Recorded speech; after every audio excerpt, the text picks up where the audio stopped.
In a world filled with uncertainty, we are all trying to get physically, mentally, and emotionally healthy. But the struggle is real.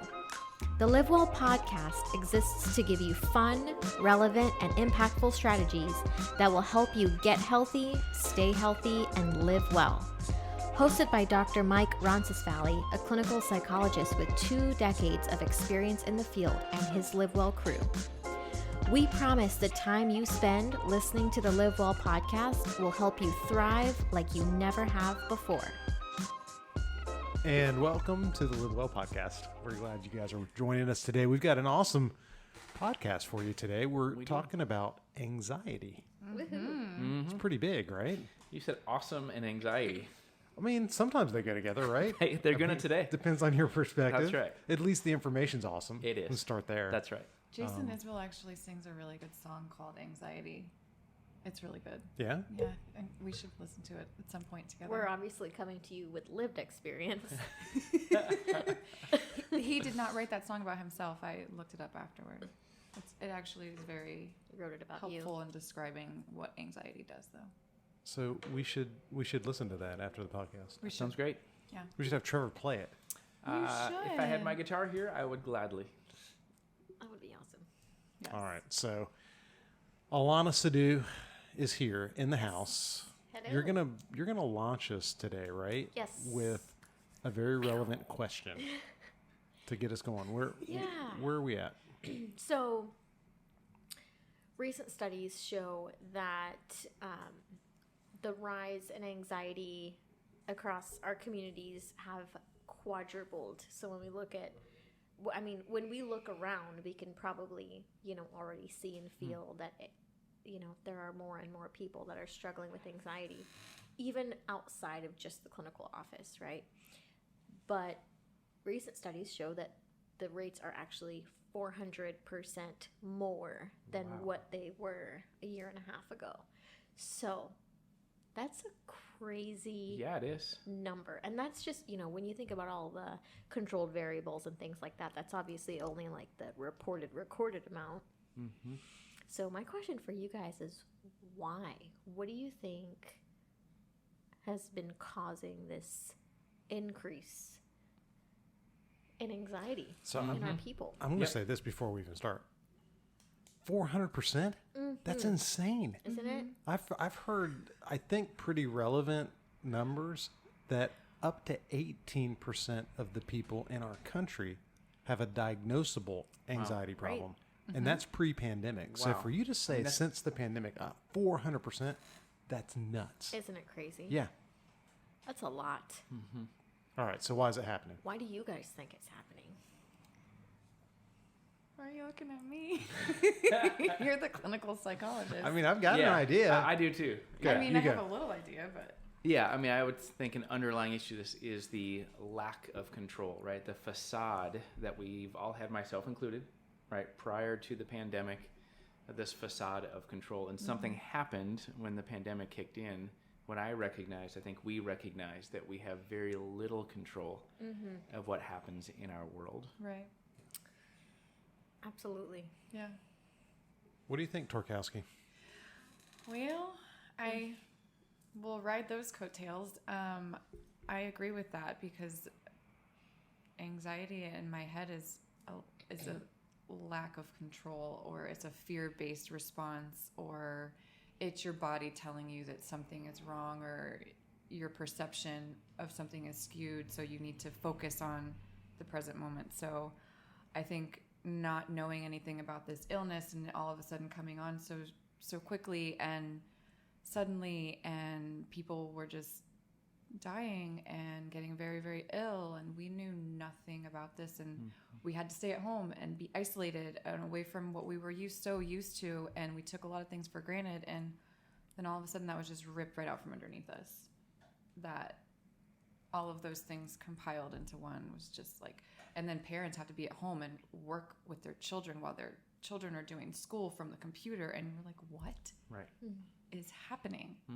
And you add all the politics, and you add all of the other racial stuff. reconciliation that is needing to happen, and all of those things on top of it.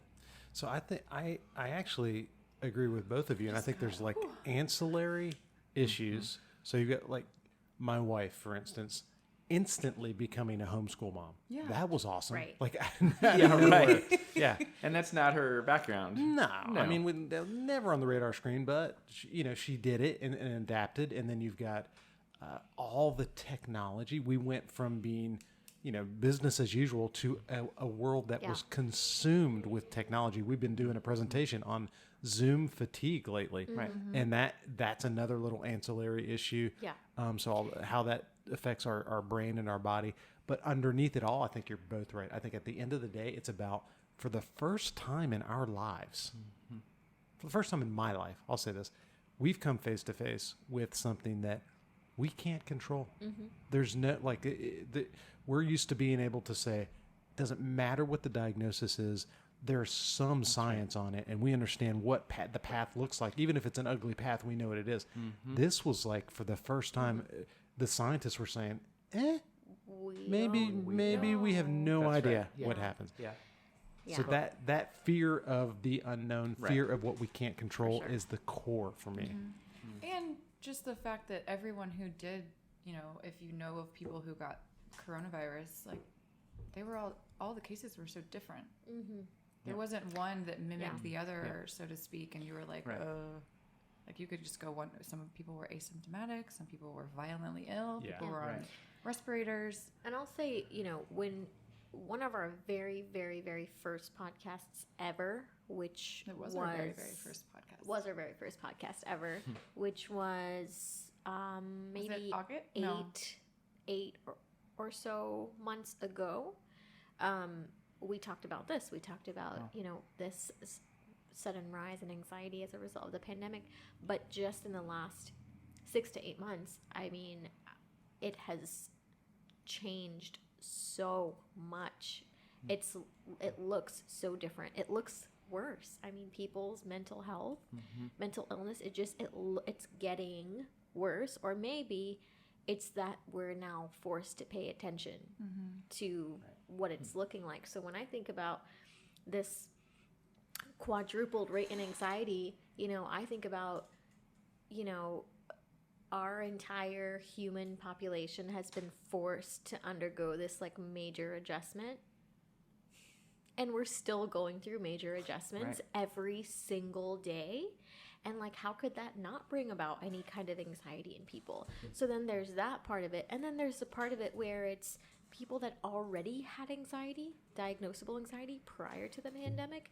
Now that that anxiety is exacerbated. So, I mean, those are the things I think about. Right. So it's clearly a problem, guys, right? Like, it's not getting better. I don't think we could have anticipated when we did that podcast 8 months ago that we'd be in a situation 8 months later where we were still dealing. It's shocking. So we all agree on kind of the cause of this, the underlying kind of catalyst. How do we help people recognize that they're actually dealing with anxiety? Because I don't think some people know. At least I know anecdotally with people in the clinical office, a lot of times they don't know. Yeah. Right. I think it starts with, first of all, and I'm trying to separate what I see in the clinical office with just speaking into, the lives of our listeners and viewers here, because they're not in here with us, but anxiety is still out there with them or inside of them. And I think that, first of all, we have to recognize the ridiculous increase in anxiety in our kids, in our adolescents. I mean, as young as 5, 6, 7 years old, having to, deal with being homeschooled or virtual schools or, what anxiety looks like for them all the way up to 15, 16, 17 years old. It's just, I think we got to talk about what that looks like in our kids. So we're gonna tease out the difference between how anxiety looks and feels in an adult, how it looks in a kid. And Alana, I don't know about you in the clinical office, that is all we're seeing. I don't care why someone's coming. The 15-year-old might be a chronic weed smoker. The 15-year-old might have, had some bullying. The 15-year-old might be depressed. No matter what the other issues are, anxiety at this point is there It's a every common time. denominator. It's Yep. crazy. So how do we see anxiety in kids? How can a parent look at their kid and say, well, that's actually anxiety? Yeah. So I don't want to generalize a clinical diagnosis because it can look different. So disclosure, your anxiety in your kid can look very different. There are no, one size fits all to anxiety. However, what we are seeing are some big common underlying, physical attributes to anxiety in adolescence. And we just want to talk with you guys about what those are today. For example, on one side of the spectrum, we're seeing anxiety in some kids. They're shutting down, they're isolating, some of them don't know what it is. They don't know what's going on in here and in here. And they get quiet and fearful, and they don't understand how to communicate that, and they just kind of shut down. They shut down and shut out. Yeah. Or vice versa. So what's funny for me is watching adolescent boys. And I have adolescent boys right now, right? So that even makes it more funny. But these dudes don't know how to verbalize anything. No. So how are you feeling? Oh, I'm good. You sure? Because fine. your parents said that you were really straight. No, Everything's fine. yeah, I'm not. Well, I don't know what's wrong with them. Oh, well, they said you literally haven't left your room in like 7 days. Oh, well, yeah, no, I haven't. Oh, so You we want to talk about that? yeah, you want to like go with that because Right. that's Yeah. kind of like something's going on there. And then they'll go on to say, well, I'm just kind of freaked out about actually going to school and haven't seen everybody. Yeah. Or I like what I do when I'm I play video games and I enjoy doing it. And it's like, well, when you really like kind of peel back the onion layers, it's like, well, why are you really overindulging in video games? Is it like a distraction to the real world out there? Or it feels safer. It Yeah. feels more controlled. Mm-hmm. You know, That's right. yeah. When you're playing a video game online, I hope because you're listening, Jordan. I do not that Alana has any vested interest in this conversation. No, none but at all. Oh my. It's my 30-year-old boyfriend, everybody. Yeah. So, Okay. when you play online, watch this. like you can say and do things. My son said something to somebody the other day, and it was funny, but I was like, dude, why would you say that? He's like, I don't know. I was like, no, seriously, why would you say that? And we were able to kind of talk through the idea that he said it because there was nobody in front of him, and he didn't have to deal with like the consequence. And that's what we all do. Yeah. People do that on Facebook all the time. The adults when Yeah. they want to say something and they don't have to deal with the real natural repercussions. consequences of it. Right. So there's a safety in it for the kids that I think mitigates the anxiety. They're controlling something now. So, Yeah. all right. So the symptoms are isolation. They're just disconnecting. Yeah. They're shutting down. That's on one side. on one side, and then on the other side of it too, and we're obviously we're talking about extremes here. There's obviously some places in the middle. On the other side, we've got our hyperverbal, overly anxious, agitated, angry kids that are acting out, that are pissed off, and they don't know why they're mad all the time. And a lot of that is, just these buildable Lego blocks of anxiety that they can't or are unable to see or recognize. And then it turns into, like any other, buildable emotion, it turns into this explosive anger. Right. And they can't figure out why. Yeah. Yeah, and there's And a sadness too, almost. Mm-hmm. There's a what? Go ahead. Oh, I was just going to say there's a sadness to it as well. Like they might not just be angry, they might be very sad. They're not seeing their friends. Are they ever going to see their friends again? When do I get to go back to school?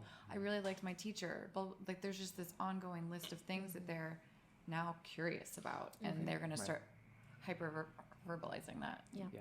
Both of these extremes spin a vicious cycle, right? Yeah. So if you're isolating, you're getting more anxious, and you're Right. isolating, you're getting more anxious, and it's in that direction. The opposite is true, right? When you're acting out, when you're doing things that are inappropriate or unacceptable, there's consequences to that, Right. which spin more of the same, right? Adolescents are funny to me.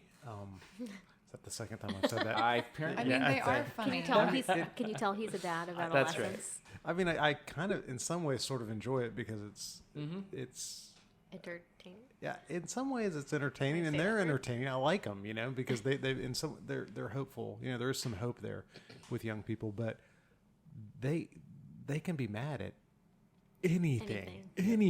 Like, what do you think of your parents? They're annoying. What do you think of school? It's annoying. Do you like homework? It's annoying. 100%. Do you play video games? It's so annoying. Yeah. Do you like your friends? Yeah, but they're so annoying. Yeah. Everything. 100%. Yeah. With my 14-year-old, the word is boring. How was school? Boring. Yeah. How was whatever it is? Fill in the blank. Yeah. Soccer. Boring. Mm-hmm. Yeah. What'd you do today? Boring. Nothing. Right. Yeah. Yeah.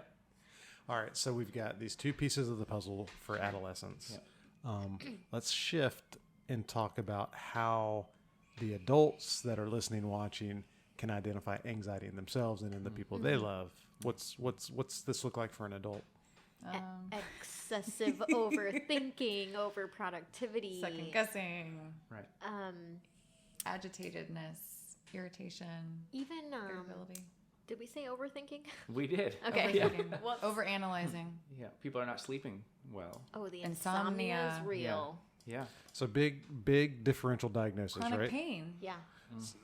That's a big Muscle tension. So we'll get right back to that one because I wrote an article about that I want to tell people about. But for me, I think if you look at the differential diagnosis between ADHD and anxiety, it's really interesting because I talk to people all the time, like neighbors, friends, people at Publix. Anyone comes to the psychologist and they're like, I think I've got ADHD. Right? This was me 2 years ago. Right. I just can't focus on. Right. Correct. No, Yeah. I literally said that. Did you? Yeah. To me? No. Oh. A psychiatrist. Okay. Well, kind of the same. The response was, but the response was, you don't have ADHD. You don't have ADHD. You're have anxious. anxiety. Yeah. Right. Yeah. And so there's this part of it where we feel like we're spinning so quickly and we can't turn our thoughts off and we can't focus on one thing and we read some ADHD article and we're like, that's it, I need Adderall quickly. Right. But the truth is, if you take Adderall, you're going to spin into a panic attack quickly, right? Yep. So Right. Didn't do it. so it looks like a real quick distractible brain as well. Now the chronic pain, I wrote an article for Florida Today about this because some people will come into the clinical office and they will complain about Physical symptoms. symptoms. Like I've got gastro symptoms, I've got back pain or neck pain, I've got Headaches. headache, migraines, an addiction. I can't stop drinking. When the Tired. truth is, underneath all that physical stuff is anxiety, Yeah. and that's what it does in our body. Absolutely. Alana, can you tell people why? Why does anxiety make our body hurt? Okay. So anxiety, so I always tell folks that anxiety is one of the only mental illnesses that I can think of that manifests so physiologically as much as it does. And anxiety, with the symptomology behind it being overthinking or perfectionism or overproductivity or not being able to find a space for peace or calm, though it culminates inside of us, and those things can and will, without resolve, turn into physical pain and tension and pressure and cardiac issues and hypertension very quickly if we're not treating the underlying anxiety. I had a guy come in today, and this is literally today, this morning, and he brought some brain scans from Dr. Amen's clinic up in Atlanta. And he showed me, and his basal ganglia was just like blowing up. I'm talking white hot, Trevor, white hot, which means like super Lot of overactive. anxiety.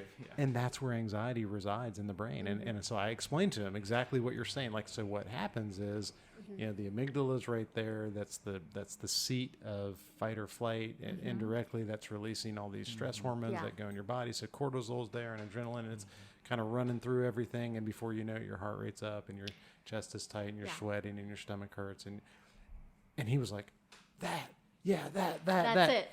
and so he was one of those guys that was referred by the doctor, didn't really understand why he was here. He sat down and said, I don't really know if I'm in the right place. But the truth is, we're going to be able to treat him for anxiety and probably get him quite a bit of relief from some of those physical symptoms.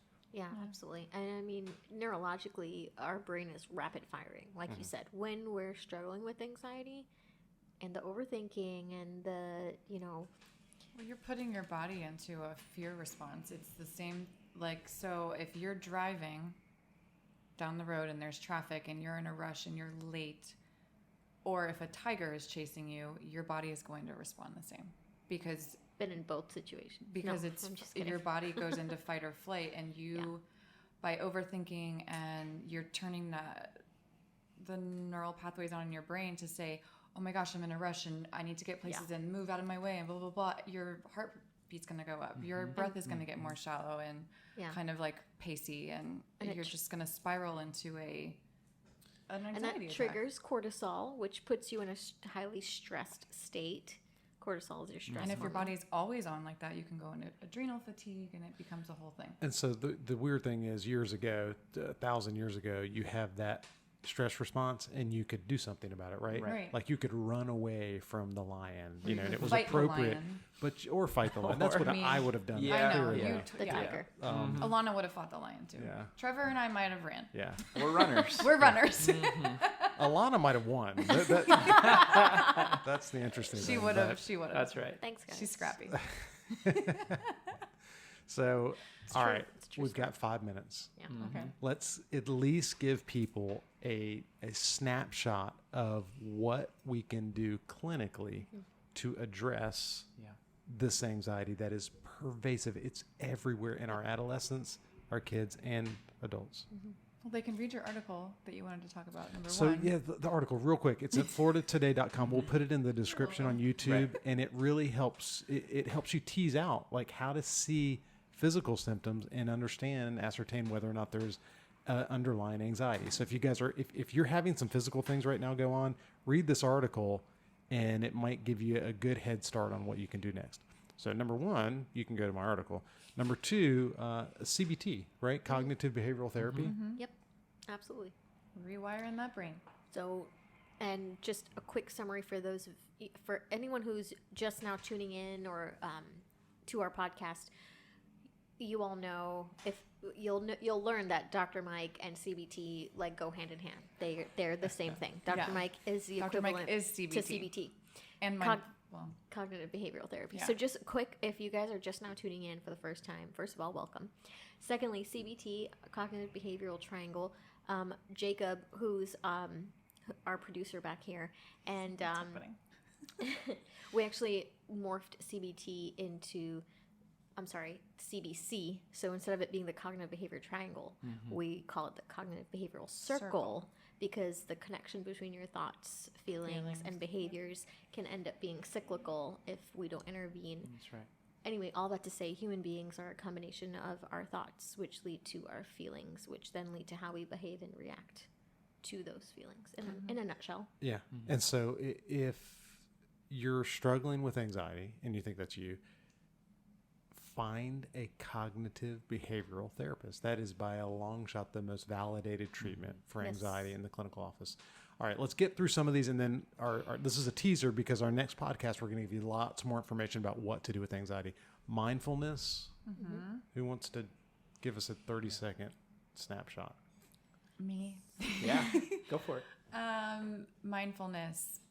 Just, honestly, I can just say it in one word: presence. Like, be in the present moment and learn how to sit there and be aware of yourself and your surroundings.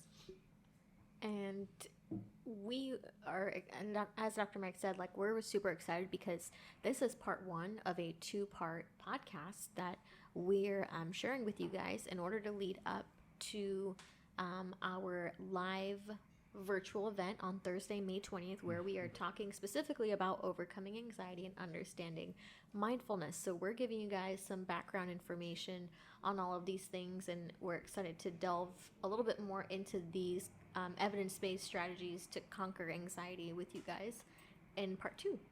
Yeah, and so we've got the next podcast coming, and then at the end of that podcast, we really will give you instructions on how to attend this virtual training, because everyone's talking about mindfulness. Yes. No one really knows how to do it. right? Yeah. None of my neighbors know how to do it. They ask me about it all the time. Because it's popular. Well, you read any magazine, they're going to talk about it, but how to? Right. Yes. And now it's being taught in the school, so the kids are learning it, but the parents so have happy no about idea how to apply it. Yeah. Right? So we're going to give you the lowdown on mindfulness on the next podcast. Trevor, spirituality is a piece of it. Just give them just a quick snapshot. Yeah, it's a huge piece of it. So we talked about lack of control, right? Control is very important in our spiritual or our faith kind of foundation. This idea of surrender. If you're a Christian, you're surrendering your life to Christ. You're living and following by God's ways and God's will. There's also this piece of this comes with this security. When you have this facade of control, right, or in the lack of control, there's this piece around this security, right? And then again, if you're a person of faith, you have this eternal security first and foremost, but you have this sense of security in knowing that you're going to be okay, right? Because you have a spiritual being. In our case, in Christianity, right, you have God who is invested and involved in your daily lives. And so, in fact, yesterday, one of our Facebook posts and social media for Instagram as well was on 1 Peter 5, where it says, "Cast all your anxiety on the Lord, for He cares." That's a key piece of what we're talking about. And there's an unusual piece that doesn't make sense, right? You ever heard that? That's a piece that passes all understanding, like it's another passage, right? doesn't even make sense. And that's what we want to live in. That's what we all want to live in, I think, in this world, especially this pandemic. I love that. He said it before.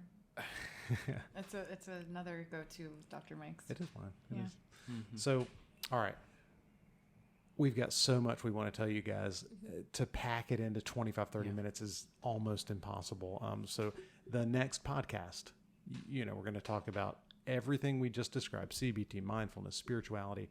Alana's going to talk about this emotionally focused therapy she does for adolescents, which is an incredible resource for parents. We're going to talk about VR therapy, that virtual reality therapy that we do here at the clinic, that helps people with anxiety, behavioral activation, just all these different treatment modalities that people can get that actually help.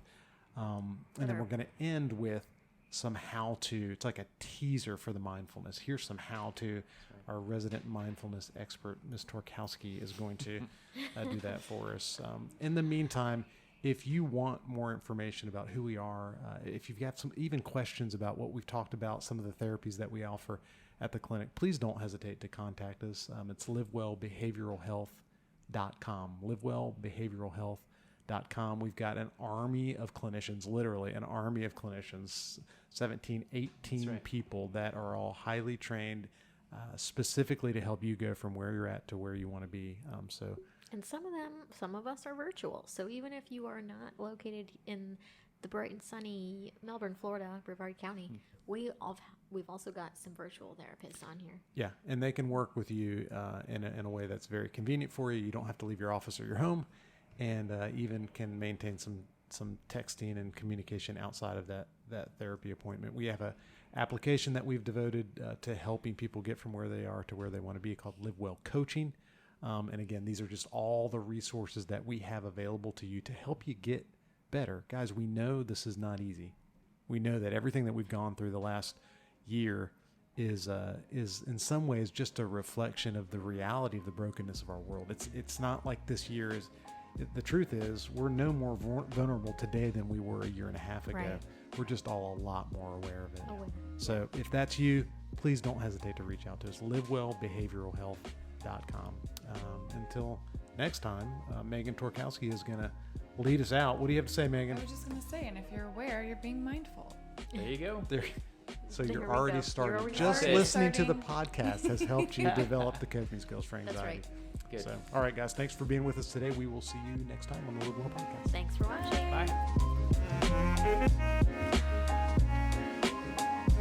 Bye.